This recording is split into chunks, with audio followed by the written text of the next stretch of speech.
ఎవరన్నా సరే ఇది నిన్న కూడా జగన్ మాట్లాడుతా భీమవరంలో నేను కూర్చొని మార్చేసుకున్నానంట. భీమవరం నుంచి మార్చానంట.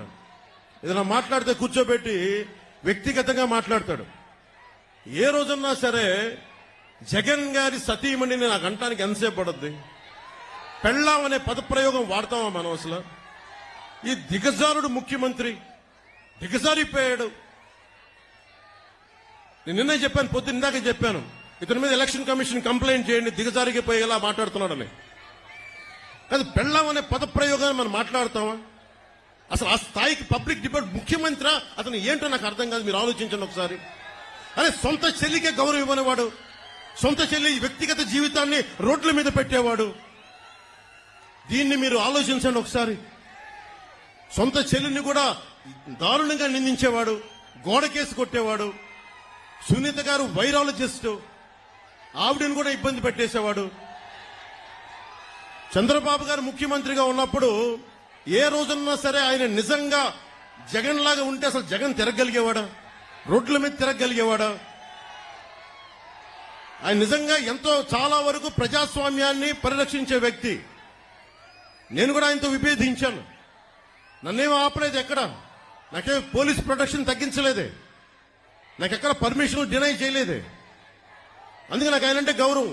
ప్రతి నాయకుడికి ఇంకోళ్ళకి విభేదాలు ఉంటాయి పాలసీ పరంగా, అవి ప్రజలకు సంబంధించి తప్ప ఏ రోజు కూడా ఆయన కూర్చొని అప్రజాస్వామికంగా ఆయన ప్రవర్తించలా. జగన్ ఈ రోజు కూర్చొని మేము రోడ్ల మీదకి రావాలంటే అన్ని ఆంక్షలు పెడతాడు. అతనే కొట్టుకొని మా మీద నెపం పెడతాడు.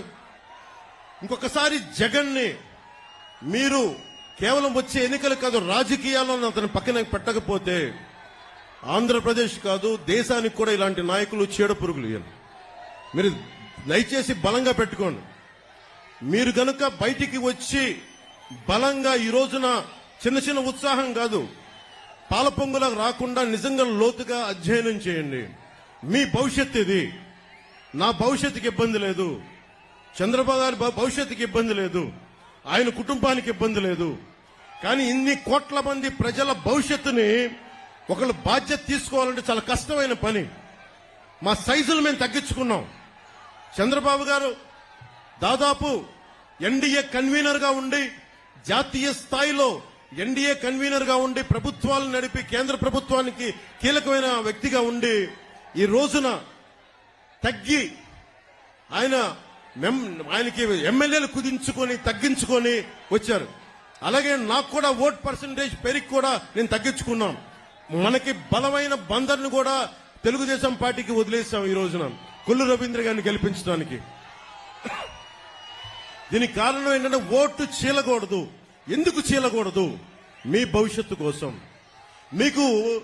మీకోసం పనిచేసే వాళ్ళు కావాలి, రైతాంగాని కోసం నిలబడగలిగే వాళ్ళు కావాలి, మత్స్యకారుల కోసం నిలబడగలిగే వాళ్ళు కావాలి, అలాగే కూర్చోబెట్టి యువతకి ఉపాధి అవకాశాల కోసం నిలబడగలిగే వాళ్ళు కావాలి. అసెంబ్లీ అంటే బూతులు తిట్టేవాళ్ళు, వ్యక్తిగత జీవితాన్ని నిందించేవాళ్ళు మీ భవిష్యత్తు కోసం ఎప్పుడు ఆలోచిస్తారు? నిజంగా చెప్తున్నాను, నేను మీకోసం మీరు ఊహించుకోండి. ఫస్ట్ టైం అసెంబ్లీలో 5 సంవత్సరాల తర్వాత డిబేట్స్ చాలా ఆరోగ్యవంతంగా ఉంటాయి.